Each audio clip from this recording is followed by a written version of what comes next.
있다면 그분한테 문제가 있는 겁니다. 그러니까 자꾸 그 공개 비공개 얘기를 자꾸 인사청문회를 가지고 자꾸 이제 비공개 얘기가 나오는 건 좀 적절치 않다고 생각을 합니다. 이 점은 이제 홍 교수님도 이제 아까 뭐 같은 의견이셨던 것 같은데, 그러니까 기본적으로 인사청문회는 다 뭐 도덕성 부분, 뭐 개인에 관한 부분이든 그건 기본적인 공개가 이제 원칙이고, 다만 이제 정말 우려하신 뭐 개인의 어떤 그 사생활과 관련된 이제 그런 부분들, 이건 정말 국회로 오기 전에 비공개 영역에서 진행이 되는 사전 검증의 단계, 이 부분에서 이제 다 그거는 좀 처리를 하자는 거죠. 거기서 뭐 그런 부분들까지 다 검증을 하고, 또는 그 당사자의 이제 소명을 듣고 그 결과를 만약에 이제 그거를 통과해서 국회로 이제 온다고 했을 때는 그 최종적인 그거에 대한 어떤 설명을 거기에 해가지고 다른 것이 아니라 청문위원회에서 그걸 하게 하자는 오늘 거죠. 이 토론의 주제가 인사청문회의 그 제도 개선 방향이기 때문에 물론 말씀하신 것이 한 내용이 될 수 있을 것 같긴 합니다만 이미 그 부분은 충분히 논의가 된 것 같아서 그러니까 자꾸 인사청문회에서 비공개 얘기를 자꾸 하는 건 왜냐하면 적절치 않다. 개선점을 지금 얘기를 하고 있으니까요.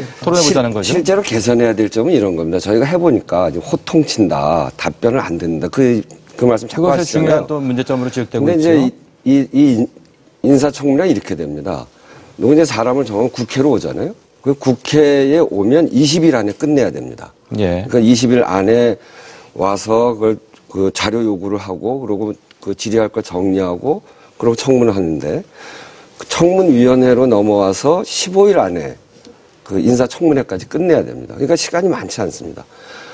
헌법재판소장 같은 게 그 인사청문회는 3일 이내로 하게 돼 있는데, 보통 그 헌법재판소장 같은 분들은 이틀 하고요. 네. 장관이나 나머지 분은 하루 합니다. 기간을 더 길게 할 필요가 있다? 그 위원들이 대개 보면, 한 14분. 예. 이렇게 하는데 하루 종일 하루 동안 하면요. 7분 하고, 두 번째 질의는 5분 하고, 그 다음에 3분 하고. 의원님 왜 이렇게 많아요? 좀 줄이면 안 됩니까? 줄이면 그만큼 많은 시간 질문할 수 있을 텐데요?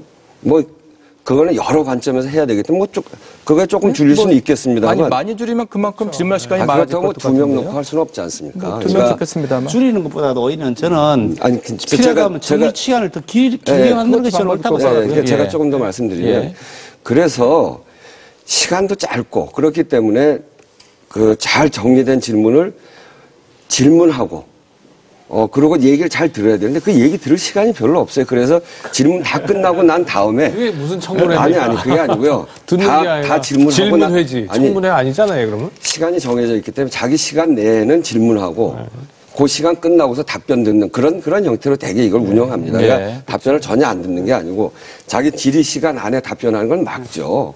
이제 그렇게 해서 하는 건데, 이걸 좀 고치려면 기간을 좀 잡아주고요.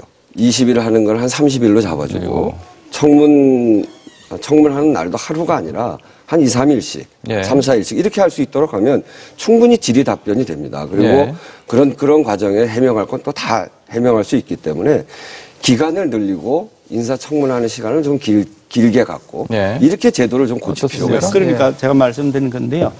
실제로 우리가 20일 기간 갖고 사실 뭐 짧다 그러면 필요하다 그러면 늘릴 수 있다고 생각합니다. 그걸 뭐 꼭 20일 해야 되는 필요는 원리는 아니니까요. 좋은데 문제는 방식입니다. 이게 질문하는데 시간이 짧기 때문에 사실은 자기 질문하고 답변할 시간 못 준다라고 하는 측면도 있지만, 그보다는 답변할 시간을 고의로 안 주는 사례들을 수없이 볼 수 있습니다. 저는 청문회를 실시간으로 계속해서 지켜보고 상황을 파악하고 있는 사람인데, 일부러 답변할 시간 안 주고 그냥 계속해서 그냥 본인의 주장만 한 다음에 그것만 언론을 통해서 TV를 통해서 나가게 해버린 겁니다. 그 목적을 의도적으로 가지고 있는 것이죠. 그런 모습들은 우리 스스로 반성하고 바꿔야 되는 것이지, 그렇게 한 적이 없다 그러면은 저는 그건 내가 눈으로 봐도 그렇지 않은 것이 보이는데, 제 말씀 좀 들어보시죠. 그렇다는 말씀 드리는 것이고요.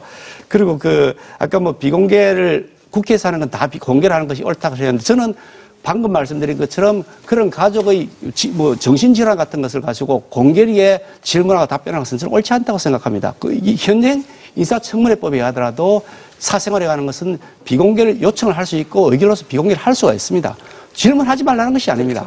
그러나 그 검증은 반드시 비공개를 해줄 것은 해주고 그것을 지켜줘야 되지, 그것을 단순하게 도덕적 기준에 인사청문 검증위원회의 도덕적 기준에 맞출 것이 아니라 이걸 시스템적으로 해서 아까 우리 홍 교수님 말씀하신 것처럼 사전에 우리가 다 스크린할 거 한 다음에 이것은 공개된 자리에서 묻자, 이건 공개된 자리에서 하지 말자는 것을 미리 정하는 그런 시스템의 정비가 필요하다. 그런 저는 생각을 합니다. 제가 한 가지만 질문 드릴게요. 특별한 경우에 이제 비공개 요청